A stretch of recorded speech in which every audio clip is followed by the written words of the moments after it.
رانا صاحب سسٹم کو بہتر کرنے کے لیے آپ کو لگتا ہے کہ عمران خان اب اگر باہر آتے ہیں اور دوبارہ پرائم منسٹر اگر بن گئے تو he would be able to deliver جیسے یہ گورنمنٹ ہے؟ ہو سکتا ہے ان کی اس سے بھی بری ہو. عمران خان ہو یا کوئی بھی ہو، انڈیویجولی کوئی بھی کچھ نہیں کر سکتا جب تک ہم اپنے اس نظام کو انصاف کے رستے پہ نہیں لے کے آتے. ٹھیک ہے نا؟ میں ایک آپ کو مثال دے رہا ہوں کہ یہ بات ہو رہی تھی نا کہ جی ذوالفقار راحت صاحب نے کہا کہ حالات بہت برے تھے معاشی، تو پھر یہ سارا کچھ ہوا، یہ حکومت آئی تو اسے چاہے. اب ذرا سنیے گا، ان سارے عرصے میں جب سے پی ٹی آئی کی حکومت گئی تب سے لے کے اب تک گیس 840% مہنگی ہوئی، بجلی 110% مہنگی ہوئی، پیٹرول 90% مہنگا ہوا، روپیہ 43% نیچے گر گیا. ٹھیک ہے. اچھا اس ٹائم گروتھ ریٹ 5.7 تھا، اب 1 پوائنٹ سم تھنگ ہے، بڑا کھینچ تھرو کے. ٹھیک ہے. اچھا ڈالر آلموسٹ 180 کا تھا، اب 300 کو ٹچ کر رہا ہے. پیٹرول تقریباً 180-90 تھا، اب 300 کو ٹچ کر رہا ہے آلموسٹ. بجلی 14 روپے یونٹ تھی، اب وہ 80 روپے پہ چلی گئی. اور بھائی مجھے یہ بتاؤ نا کہ کیوں کی حکومت آپ نے تبدیل؟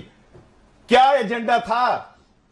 کس لیے آپ نے ایک چلتی چلائی حکومت کو تبدیل کیا؟ آپ نے تو پی ڈی ایم نے تو پریس کانفرنس کی تھی کہ ہم مہنگائی ختم کرنے کے لیے عمران خان کی حکومت ختم کر رہے ہیں، اور اگر ہم ایسا نہیں کر سکے تو ہم واپس چلے جائیں گے.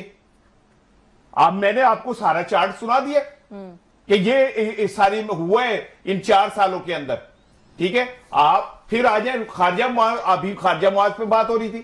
چین ہمارے ساتھ نہیں، افغانستان ہمارے ساتھ نہیں، ایران ہمارے ساتھ نہیں، انڈیا ہمارے ساتھ نہیں، سعودی عرب ہمارے ساتھ نہیں. سعودی عرب کو ہم کہہ رہے ہیں کہ جی وہ پیٹرول جڑا ادھار دے دے وہ دے دو، وہ دینے پہ تیار نہیں ہے. سعودی عرب اب یہ کہہ رہا ہے ہم آپ کو پیسے نہیں دیں گے انٹل انلیس آپ آئی ایم ایف کے تھرو نہیں آتے. وہی سعودی عرب جو ہمارے کہنے کے اوپر پیٹرول کئی سال ادھار دے دیتا تھا، وہ آج کہہ رہے کہ جی آئی ایم ایف سے کے تھرو آؤ گے تو ہم کریں گے. کیا کیا آپ نے پاکستان کے ساتھ؟ کیوں کیا ہے؟ مجھے کوئی اس بات کا جواب دے کہ ایسا کیوں کیا آپ نے پاکستان کے ساتھ. کیا میں نہیں اس کا ترجمان عمران خان کا، وہ بھی اسی سسٹم کا وہ ہے، لیکن اس کے دور میں اتنی ابتری تھی، لنگر خانے چل رہے تھے، سارا کچھ ہو رہا تھا. اب ہر بندے کو دیکھو، جس بندے کو دیکھو وہ پریشان ہے. ویسے لنگر خانے چلا دینا رانا صاحب یہ اور چلو کسی کو کچھ تو مل رہا تھا. ایٹ لیسٹ شیلٹر ہومز کا یہ فائدہ تھا کہ یہ جو اب جیسے ٹھنڈ کے موسم میں اب یہ مزدور سڑکوں پر جس طرح بیٹھے ایٹ لیسٹ شیلٹر ہومز میں وہ جا کے رہ تو سکتے تھے. ان کا حال دیکھیں شیلٹر ہومز کا کیا ہو گیا، بند کر دیے، لوگوں کو رہنے کے لیے چھوڑ دیا.